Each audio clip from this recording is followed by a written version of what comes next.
وہ تمہارے ساتھ ہی پیدا ہوئی ہے, تمہاری اس سے اللہ کے حکم کے مطابق شادی نہیں ہو سکتی. وہ کہتا نہیں مجھے اسی سے کرنی ہے. بڑا ضد کیا, بڑا انسسٹ کیا. تو حضرت آدم علیہ السلام نے قابیل اور حابیل سے یہ کہا کہ تم ایسا کرو کہ اپنی اپنی قربانی اللہ کی بارگاہ میں پیش کرو. اللہ تبارک و تعالیٰ جس کی قربانی قبول کر لے گا اس کا مطلب اس کی بات ایکسیپٹ ہو جائے گی. اچھا, اس زمانے میں قربانی یا صدقہ دینے کا فارمولہ یہ تھا کہ بندے اپنی قربانی رکھتے تھے اللہ کی بارگاہ میں, آسمان سے آگ آ کر اس کو لے جاتی یا جلا دیتی, تو اس کا مطلب وہ قربانی قبول ہو گئی ہے. تو اب کیا کیا, قابیل نے چند گیہوں کے دانے رکھے, گیہوں رکھا. حابیل نے بکرا, ایک چھوٹی بکری کا بچہ وغیرہ رکھا. آسمان سے آگ آئی اور حابیل کی قربانی لے گئی. اٹ مینس حابیل کا جو کانسیپٹ تھا وہی ٹھیک تھا, قابیل واز رانگ. حضرت آدم علیہ السلام نے کہا کہ دیکھا میں بھی کہتا تھا, اللہ کی طرف سے بھی حکم آ گیا ہے, تم اکلیما سے شادی نہیں کر سکتے. مگر اس کے دل میں اب اپنے بھائی سے حسد ہو گیا, جیلسی. یہ کیسے ہو سکتا ہے, مجھے تو کرنی اسی سے شادی ہے. آخر کار قابیل نے اپنے بھائی حابیل کو قتل کر دیا. یہ اس زمین پر سب سے پہلا مرڈر تھا. اچھا, مرڈر بھی پہلا تھا اور ڈیتھ بھی پہلی تھی. دنیا میں کوئی مرا بھی نہیں تھا اس سے پہلے. تو اب قابیل شوق. اچھا, قابیل نے یہ کر تو دیا. 7 دن تک زمین پر زلزلہ رہا, ایسا ارتھکویک آیا کیونکہ اللہ کی طرف سے غضب نازل ہوا کہ یہ کیا ہو گیا, اتنا بڑا گناہ. بہرحال حضرت آدم علیہ السلام بہت ناراض ہوئے, غضبناک ہوئے, اپنے بیٹے قابیل کو نکال دیا کہ تم اب مجھ سے دور ہو جاؤ. اب قابیل شاکڈ یہ ہو گیا کہ حابیل کا کرنا کیا ہے, لاش کا کرنا کیا ہوتا ہے یہ بھی کسی کو نہیں پتا تھا. کوئی مرا ہی نہیں تھا تو پتا ہوتا کہ قبر بنتی ہے یا کیا کیا جاتا ہے. وہ 7 دن تک, مفسرین کرام لکھتے ہیں 7 days تک وہ اپنے بھائی کی لاش کو اپنی پیٹھ پر لے کر گھومتا رہا کہ اس لاش کا کروں کیا. پھر اللہ تبارک و تعالیٰ نے ایک خوبصورت ڈیمانسٹریشن کا انتظام کیا. 2 کوے حابیل کے سامنے آئے, ان کی آپس میں لڑائی ہوئی. ایک کوے نے دوسرے کوے کو مار دیا, اور اب اس کے بعد جس نے مارا تھا اس نے زمین کھود کر اس کوے کو دبا دیا. اب قابیل نے ریئلائز کیا کہ یوں کرنا ہے اس لاش کے ساتھ. اس نے کھڈا کھودا, اپنے بھائی کو دفنا دیا. ایک بات یہاں اور بتا دوں, یہ کنفیوژن رہتی ہے کہ قتل کس نے کیا تھا اور قتل کون ہوا. تو بڑا آسان طریقہ ہے یاد کرنے کا, قاف سے قابیل ہے اور قاف سے ہی قاتل ہے. قاتل جو تھا وہ قابیل تھا, حابیل کو مرڈر کیا گیا. اچھا, اب حدیث پاک سنیے. نبی پاک علیہ السلام فرماتے ہیں, جس کا مضمون ہے کہ دنیا میں جب تک قتل ہوں گے, نہ کبھی بھی دنیا میں ناحق قتل کیا جائے گا تو اس میں قابیل کو بھی گناہ ملے گا. بیکاز ہی انوینٹڈ مرڈر, یہ اس نے ایجاد کیا, سب سے پہلا اس نے یہ گناہ کیا, گویا یہ راستہ کھولا. علماء اس حدیث کے تحت لکھتے ہیں کہ اس سے بڑی اہم بات سمجھیے گا کہ جب بھی کوئی شخص گناہ سکھاتا ہے کسی کو, گناہ کے راستے بتاتا ہے. یہ بہت سارے نوجوان بیٹھے ہیں نا, ایک تو بندہ گناہ کرے غلط ہے مگر اسی کو شیئر بھی کر رہے ہوتے ہیں, میں نے یہ کام کر لیا اب ذرا آپ بھی کر لیں, یہ فلم دیکھ کر آیا ہوں ذرا اب آپ بھی دیکھ لیں. گناہ جاریہ, دوسروں کو بھی راستے دکھا رہا ہے. اس حدیث سے یہ سیکھنے کو ملا کہ جو گناہ کرتا ہے اور دوسروں کو سکھاتا ہے, تو جتنے لوگ گناہ کرتے رہیں گے سب کو یہ جب اس بندے کو اس کا گناہ ملے گا. اور بالکل اسی طرح اگر کوئی نیکی کا کام شروع کر دے, کوئی ایسا کام اللہ کروا لے جس کے ذریعے اور لوگ نیکیاں کرتے چلے جائیں, تو انشاءاللہ جتنے نیکیاں کریں گے اتنا ثواب اس شخص کو جس نے یہ شروع کیا تھا اس کو ملے گا. اب اس وقت یہ میرا بیان سوشل میڈیا پہ لائیو جا رہا ہے, جو ویورز دیکھ رہے ہیں اگر اس کو شیئر کر رہے ہیں تو انشاءاللہ جتنے لوگ دیکھیں گے اللہ کی رحمت سے وہ ثواب آپ کو ملے گا. لیکن وہ چیزیں جو غلط ہیں وہ بھی شیئر کیے جا رہے ہو. کیا میں بتاؤں, بہت ساری ایگزامپلز ہیں کہ بندہ کچھ تو میں ایسا دیکھتا ہوں کہ ایسے گناہ جس میں آپ کو کوئی انجوائے بھی نہیں ہو رہا اور دوسرے کر رہے ہیں, گناہ آپ کو مل رہا ہے. اپنے موبائل میں گانوں کی ٹیون رکھتے ہیں, بھائی مجھے کال کرو پہلے گانا سنو. خالی مجھے ویسے ہی گناہ تھوڑے نہیں ہیں اور لوگوں کے گناہ بھی سر پہ لینے ہیں. عجیب پکچرز لگا دیں گے, بھائی سارے لوگ دیکھو یہ میری گاڑی کے پیچھے لگی ہوئی ہے, سارے دیکھ کر گناہ کرو, میرے اکاؤنٹ میں بھی گناہ ڈال دو. اللہ کے بندوں ایسے کام کرو جو پہلے ہی اپنے گناہ تھوڑے نہیں ہیں, دوسروں کے گناہ بھی اپنے سر لینے ہیں. تو ایک بات تو یہ سیکھنے کو ملی. اب اس واقعے سے یہ ہو گیا قرآن کا واقعہ, مختصر میں نے سنایا, بڑا ڈیٹیل میں ہے مگر میں چونکہ وقت تھوڑا ہے تو کمپائل کرتا ہوں اپنے بیان کو. تو اس واقعے سے لیسن کیا ملا؟ حسد, جیلسی, یہ اتنا برا عمل ہے جو بھائی کو بھائی کے قتل پر بھی ابھار سکتا ہے.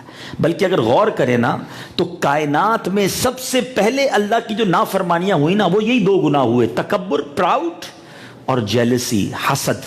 شیطان نے کیوں سجدہ نہیں کیا تھا حضرت آدم کو؟ یہ پہلا گناہ تھا نا, پہلی نافرمانی تھی کہ میں کیوں سجدہ کروں؟ یا اللہ تو نے اسے مٹی سے بنایا, مجھے آگ سے بنایا, I'm superior that him, میں تو اس سے زیادہ افضل ہوں. اپنے آپ کو افضل سمجھنا, اپنے آپ کو سپیریئر سمجھنا, دوسرے کو کمتر سمجھنا, یہی تو تکبر ہے نا. شیطان نے پہلا گناہ جو کیا, پہلی جو خطا کی وہ تکبر تھا, اور سیکنڈلی حسد تھا کہ اس کو سجدہ مجھے کیوں نہیں. اور یہی کام قابیل اور حابیل کے درمیان بھی ہوا. قرآن کے اس واقعے سے مجھے اور آپ کو کیا سیکھنا ہے کہ حسد کے قریب نہ جائیں, یہ گناہ کبیرہ ہے. حدیث پاک میں ذرا سنیے گا, اللہ کے حبیب صلی اللہ تعالیٰ علیہ وسلم فرماتے ہیں, میرے آقا فرماتے ہیں جس کا مضمون ہے حسد نیکیوں کو اس طرح کھا جاتا ہے جس طرح آگ لکڑیوں کو کھا جاتی ہے. آگ لگائیں اور تھوڑی دیر بعد کیا ہوتا ہے, لکڑیاں ختم نا, سارا دن نیکیاں کرو بڑی مشکل سے, اور حسد کر کے وہ نیکیوں کو آگ لگا دیتے ہیں ہم. ایک اور جگہ میرے آقا فرماتے ہیں حسد ایمان کو اس طرح برباد کرتا ہے جس طرح سرکہ شہد کو برباد کر دیتا ہے. شہد کے اندر سرکہ ڈال دیں, ختم ہو جائے گا سرکہ, بیکار ہو جائے گا. یہ ایمان برباد کرنے والی بیماری ہے. مگر آج بدقسمتی سے بھائی کو بھائی سے حسد ہو گیا ہے, بہن کو بہن سے حسد ہو جاتا ہے, دوستوں کو دوستوں سے حسد ہو جاتا ہے. آج مجھے اور آپ کو دیکھنا ہے, ڈاکٹر صاحب بیٹھے ہیں اور میرا کافی زیادہ تعلق بھی رہتا ہے ان سے, اللہ ان کے ہاتھ میں اور شفا عطا فرمائے. ان سے پوچھیں, دنیا میں ہم سب بیٹھے ہیں, ہم سب لوگوں میں کانشیسنس ہے کہ یار ہارٹ ڈیزیز نہیں ہونی چاہیے. کولیسٹرول لیول چیک کروائیں گے, بلڈ پریشر چیک کروائیں گے, شوگر چیک کروائیں گے, ڈاکٹر صاحب سے کنسرن کرتے رہیں گے. ذرا سا درد ہوا تو گھبراہٹ شروع ہو جائے گی, یار کہیں ہارٹ میں پرابلم تو نہیں, بھاگو بھائی ایمرجنسی میں. ٹھیک ہے, اپنی زندگی اپنی صحت کا خیال رکھنا چاہیے, مگر میں کوشچن کرنا چاہتا ہوں, اگر کسی کے ہارٹ کی پرابلم بڑھ جائے گی تو اینڈ آف دا ڈے کیا ہوگا مجھے بتائیے؟ دنیا سے چلا جائے گا نا انسان. حالانکہ بیماری کے حدیث میں فضائل ہیں کہ جو بندہ بیمار ہو اللہ کی رضا پر راضی رہے, اللہ اس کے گناہوں کو معاف کر دیتا ہے. لیکن میں جس بیماری کی طرف توجہ دلا رہا ہوں, یہ اگر دل میں ہے نا تو یہ انسان کے دنیا سے جانے کا سبب نہیں بنے گی, ایمان کی بربادی کا سبب بن جائے گی. تکبر, ریاکاری, عجب, خود پسندی, حسد, یہ دل میں بسا کے بیٹھے ہم لوگ, اور کوئی ٹینشن ہی نہیں ہے, کسی سے چیک ہی نہیں کراتے. اس کی کوئی لیبورٹری بھی نہیں ہے کہ جائیں بھائی ذرا بلڈ دیکھ چیک کریں, حسد کتنا ہے, تکبر کتنا ہے, ریاکاری کتنی ہے.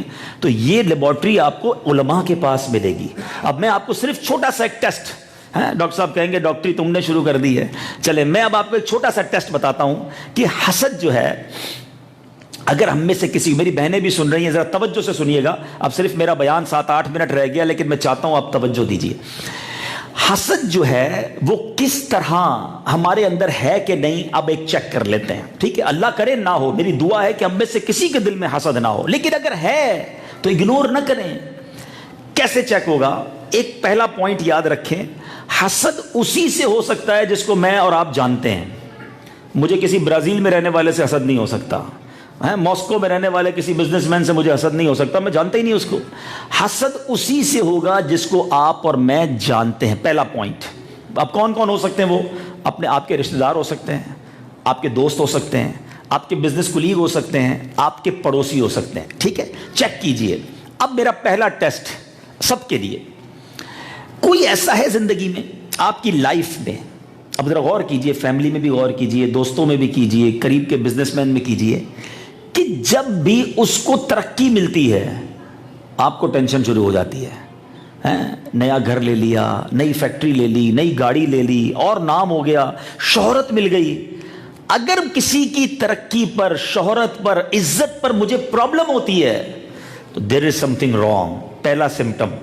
دوسرا, کوئی ایسا ہے آپ کی لائف میں کہ جب اس کی تعریف آپ کے سامنے کی جائے تو آپ کو بڑا برا لگتا ہے, آپ کہتے ہیں یار کوئی اور بات کرو نا یار, جب دیکھو اسی کی بات کرتے ہو, کوئی اور نہیں ہے کیا, چلو یار کسی اور کا تذکرہ کرو. آپ بات ٹرن کرنے کی کوشش کرتے ہیں کیونکہ اس کی تعریف اچھی نہیں لگ رہی. It means there is something wrong in your heart. تیسری نشانی, کوئی ایسا ہے زندگی میں کہ جب اس کا کوئی نقصان ہو جائے, اس کا نام خراب ہو جائے, اس کی فیکٹری میں آگ لگ جائے, اس کا کوئی لاس ہو جائے, اس کی گاڑی کا ایکسیڈنٹ ہو جائے, اور کوئی آ کر بتائے یار پتہ چلا اس کا بیڑا غرق ہو گیا, اچھا اس کے سامنے تو کہیں گے او ہو بہت افسوس ہوا, اور دل میں لڈو پھوٹ رہے ہیں, میں تو چاہتا ہی تھا برباد ہو جائے. اس کا مطلب دیر از سم تھنگ رانگ. یہ حسد کی نشانیاں ہیں. اچھا اگر اب ہو گیا ہے نا, دیکھیے ہم انسان ہیں, غلطی ہو سکتی ہے, دل میں آ گیا, دیر از, اس کی کیور ہے, میں علاج بھی بتاؤں گا آپ کو. پہلے میں نے نشانی بتا دی, اب میں اس کا علاج بتاتا ہوں. لیکن پہلے حسد کی کتنی سخت یہ گناہ ہے سمجھیے گا. بیسیکلی آپ جانتے ہیں حسد ہے کیا؟ حسد کو انگریزی میں کہتے ہیں جیلسی. یہ وہ آگ ہے جو بندے کو دنیا میں بھی جلاتی ہے اور آخرت میں بھی جلائے گی, نیکیوں کو بھی جلاتی ہے. حسد کرنے والا پرسکون نہیں ہوتا ہے. آپ دیکھ لیجئے, کئی لوگ ہمیں بھی ملتے ہیں, یار نیند نہیں آتی, میں بہت سوچتا رہتا ہوں, ساری رات پریشان رہتا ہوں. چیک کرو, اگر کسی سے حسد ہو گیا ہے نا, تمہارا سکون برباد ہو جائے گا. کیونکہ تمہیں اس کی ترقی اچھی نہیں لگتی, تم اس کے بارے میں سوچتے رہتے ہو, یار اتنا آگے بڑھ گیا, کل میرے ساتھ کاروبار شروع کیا, اتنی ترقی, ہمارے محلے کا بچہ, اس کو ساری دنیا جاننے لگ گئی, یہ کیسے مشہور ہو گیا. صرف پیسے سے حسد نہیں ہوتا, خوبصورتی سے حسد ہو جاتا ہے, آواز سے حسد ہو جاتا ہے, مذہبی لوگوں میں بھی حسد ہو جاتا ہے. ہاں ہم بھی تو انسان ہیں نا, فرشتے نہیں ہیں. او یار اس کی بیان اتنا مشہور ہو گیا, اس کی نعت اتنی مشہور ہو گئی. یہ شیطان جب نبیوں کے بیٹوں میں حسد ڈال سکتا ہے تو میری اور آپ کی تو اوقات ہی کوئی نہیں نا. یہ نہ سمجھو کہ صرف پیسوں والوں میں حسد ہوگا, ہاں غریبوں میں بھی حسد ہو جاتا ہے. دو بہنیں, ایک بہن بڑی سخی ہے سسرال میں, دوسری بہن پریشان ہے, اس کو حسد ہو جائے گا. ایک بہن کے یہاں یا ایک بھائی کے یہاں بیٹے پیدا ہو رہے ہیں, دوسرے بھائی کے یہاں بچیاں پیدا ہو رہی ہیں, اس کو شیطان حسد ڈال دے گا. بیسیکلی حسد کیا ہے سمجھو آپ, تاکہ آپ کو اندازہ ہو جائے یہ کتنا بڑا گناہ ہے. یہ ڈائریکٹلی اللہ پر اعتراض ہے, یہ کسی اور پر اعتراض نہیں ہے. مجھے بتاؤ نا, دولت دینے والا کون ہے؟ مل کے جواب دے. کون ہے؟ عزت دینے والا کون ہے؟ شہرت دینے والا کون ہے؟ خوبصورتی دینے والا کون ہے؟ اولاد دینے والا کون ہے؟ جب دینے والا اللہ ہے تو ہم اور آپ کون ہوتے ہیں اعتراض کرنے والے؟ بیسیکلی بندہ کہہ کے آ رہا ہوتا ہے, اے اللہ تو نے اس کو کیوں دیا, مجھے کیوں نہیں دیا. اعتراض ہے رب پر, آرگیومنٹ ہے, اس لیے اس کو شدید گناہ قرار دیا گیا. تو اب مجھے اور آپ کو یہ گناہ دل سے نکالنا ہے. اب ہم آتے کیور کی طرف, کہ اگر ہو گیا ہے, دیکھو اس کو چھپانا نہیں, آپ بتانا بھی نہیں کسی کو, اپنے آپ سے مت چھپانا کہ یار واقعی فلاں بندہ جب بھی ترقی کرتا ہے نا مجھے ٹینشن شروع ہو جاتی ہے, اس کی تعریف ہوتی ہے تو مجھے پرابلم ہو جاتی ہے. اگر یہ ہو گیا ہے نا تو اب اس کا علاج بھی مجھے کرنا ہوگا, اس کو نہیں. وَتُعِزُّ مَن تَشَاءُ وَتُذِلُّ مَن تَشَاءُ, میں نہیں بگاڑ سکتا کسی کا. اللہ نے اگر اس کے نصیب میں عزت دولت رکھی ہے, میں کچھ بھی کر لوں, وہ ترقی پائے گا, تو میں کیوں جلوں بھائی. ہاں ایک بات ہے, ایک حسد کیا ہے, اس کا چھن کر مجھے مل جائے, اور دوسرا ہوتا ہے رشک, جس کو کہتے ہیں غبطہ, ہے وہ جائز ہے. یا اللہ تو نے اس کو دیا ہے مجھے بھی دے دے. اللہ کے خزانے تو نہیں ختم ہو جائیں گے نا. اصل میں ہمارا مائنڈ سیٹ بڑا چھوڑا ہے. مثال کے طور پہ شبیر بھائی بیٹھے یا ہمارے عبدالصمد بھائی بیٹھے, ان کے ہاتھ میں اگر 1,00,000 روپے ہوں اور یہ ادھر سے 5,000 ہزار بانٹنا شروع کریں, تو آخری والا تو سوچ لے گا میری باری میں تو ختم ہی ہو جائے گا, تو یار یہ پہلے ادھر آ جائیں, کیونکہ اس کے پاس ہے ہی 1,00,000 روپے, 5,000 ہزار تو تھوڑی دیر میں ختم ہو جائیں گے. یہ میرے اور آپ کے پاس لمیٹیشنز ہیں, اللہ کے خزانوں میں کمی تھوڑی ہے کہ اللہ نے اگر کسی کو کاروبار دے دیا تو مجھے نہیں دے سکتا. اللہ تو نے اس کو دیا مجھے بھی دے دے, یہ مانگنے میں حرج نہیں ہے. اس کا چھن کر مجھے مل جائے یہ رانگ ہے, یہ حرام ہے. سمجھ رہے بات؟ میرا رب تو ان اللہ علی کل شیء قدیر. اللہ, اب اس کا حل کیا ہے؟ کیور یہ ہے کہ بندہ جس چیز کا حسد ہوا ہے نا, پہلے تو ہر مرض کی جو دوا ہے وہ ہے دعا. حدیث کا مضمون ہے الدعاء سلاح المؤمن, دعا مومن کا ہتھیار ہے. نماز کے بعد دعا کرتے رہا کرو کہ یا اللہ میرے دل کو حسد سے پاک کر دے, تکبر سے پاک کر دے, اے اللہ مجھے اپنا اچھا بندہ بنا لے, میں لوگوں کے لیے اچھا سوچنے والا بن جاؤں. دعا کرو گے اللہ دل کو صاف کر دے گا. نمبر 1 پہلا علاج. دوسرا علاج تھوڑا سا مشکل ہے, انجیکشن بھی تو مشکل ہی ہوتا ہے نا. ایک انجیکشن بتاتا ہوں. وہ انجیکشن یہ ہے کہ جس چیز کی وجہ سے حسد ہوا ہے, یعنی مثال کے طور پہ کسی کا چہرہ ہی اچھا نہیں لگتا, خوبصورت بڑا ہے, مجھے اچھا نہیں لگتا, کیوں اتنا خوبصورت ہے بھائی. اچھا کسی کے پیسے اچھے نہیں لگتے, کسی کی شہرت اچھی نہیں لگتی, آپ دعا کریں اسی چیز کے لیے, یا اللہ اس کے مال میں اور برکت دے دے, یا اللہ اس کو اور اس کے چہرے پہ نور دے دے, یا اللہ اس کی شہرت اور بڑھا دے. یہ بڑا مشکل ہے. آپ بولو گے میرے کو اس کا منہ اچھا نہیں لگتا, آپ بولتے اسی کے لیے دعا کریں. ہاں دوائی تو کڑوی ہوتی ہے نا. ہوگا کیا اینڈ آف دا ڈے, کیا ہوگا جب کچھ دنوں تک تو ڈیفیکلٹی ہوگی, مگر اس کے بعد دل سے حسد دور ہو جائے گا. اب کوئی آ کر کہے گا نا یار اس نے ایک اور فیکٹری ڈال لی ہے, تو آپ کہیں گے میں بھی تو روز دعا کرتا ہوں, ڈلنی تھی نا بھائی, میں بھی تو مال میں اس کی برکت کی دعا کر رہا تھا. حسد دور ہو جائے گا, میں صاف ہو جاؤں گا, پرسکون نیند سو گے. یاد رکھنا جب دل میں حسد نہیں ہوگا نا, آپ کے دل میں بدگمانی نہیں ہوگی، کیونکہ ہم اور آپ حسد سے کرتے ہیں کیسے بچ سکتے ہیں؟ ہم انجوائے کرنا شروع کریں، ہمیں دوسروں کی خوشیوں میں خوشی ہونا شروع. اچھا ماشاءاللہ نیا کاروبار، نئی فیکٹری، نیا گھر، اللہ اور برکت دے. ادھر تو پرابلم ہی ہمیں کوئی اپنے گھر میں بلائے، اس کے گھر میں جا کے بریانی بھی کھا کر آئیں گے، کہیں گے بہت سارا بنایا ماشاءاللہ، کیا زبردست گھر بنایا. باہر نکل کے کہیں گے 2 نمبر کے پیسے سے بنایا. ارے اللہ کے بندو تمہیں کیوں تکلیف ہے؟ اللہ نے اس کو گھر دیا، ٹینشن تمہیں. ادھر تو حسد کا یہ عالم ہے، جو بیچارہ عمرے پہ جائے اس پہ بھی حسد، پتہ نہیں 2 نمبر کام کرتا ہے، ہر سال عمرے پہ جاتا ہے. اس کو اللہ بلا رہا ہے، اللہ کے رسول بلا رہے ہیں. اگر بالفرض وہ 2 نمبر کا کام کرتا بھی ہے تو آپ اور میں کون ہے جج کرنے والے؟ وہ جانے، اس کا رب جانے نا. آپ خوش ہوں، اللہ اس کو دیا مجھے بھی دے. وہ ایک بڑا پیارا جملہ کہتے ہیں نا بزرگ، سب کا بھلا سب کی خیر، سب کے بھلے میں اپنی خیر.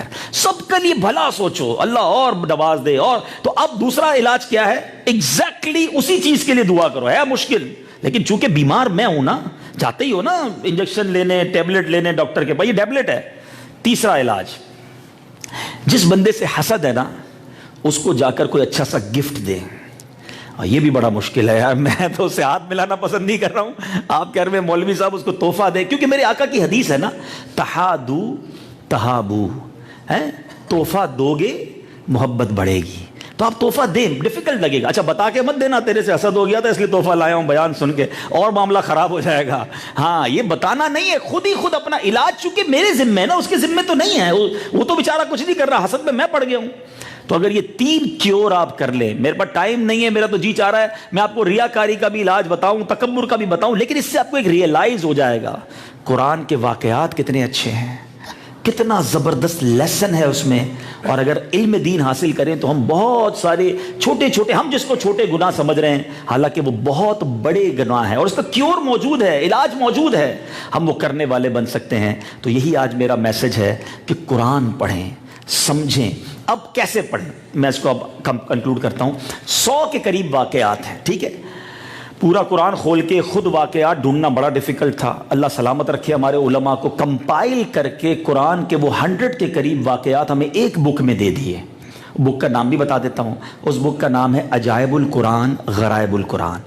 مکتبۃ المدینہ فیضان مدینہ میں، وہاں سے لے لیں. نہیں خریدنی بھائی، خرچہ نہیں کرنا، ڈاؤن لوڈ کر لیں، فری ڈاؤن لوڈ کر لیں، ٹھیک ہے. آئی پیڈ میں آ جائے گی، موبائل میں آ جائے گی. روز کا ایک واقعہ پڑھ لیں، 5-6 صفحے ہیں، 15 منٹ بھی نہیں لگیں گے. قرآن کے ایک واقعے کی انڈرسٹینڈنگ، اس کا سبق مل جائے گا. ہم نے اس کو آپ کے لیے اور آسان کیا. مجھے بڑا خیال تھا اس بات کا کہ میں بیانات کرتا ہوں تو لوگوں کو کہتا ہوں قرآن کے واقعات پڑھو، تو پھر خیال آیا کیوں نہ ان واقعات کو ریکارڈ ہی کرا دیا جائے. تو ہم نے الحمدللہ قرآن کے یہ سارے واقعات مدنی چینل کے لیے ریکارڈ کروا دیے. یہ پروگرام آن ایئر بھی ہو چکا. اس کے میموری کارڈ بھی بنا دیے کہ موبائل میں لگائیں، روز کا ایک واقعہ گاڑی میں جاتے جاتے سن لیں، واپسی میں سن لیں، بچوں کو بٹھا کر سنا دیں کہ چلو آؤ بیٹا قرآن کی ایک کہانی سنتے، قرآن کا واقعہ سنتے.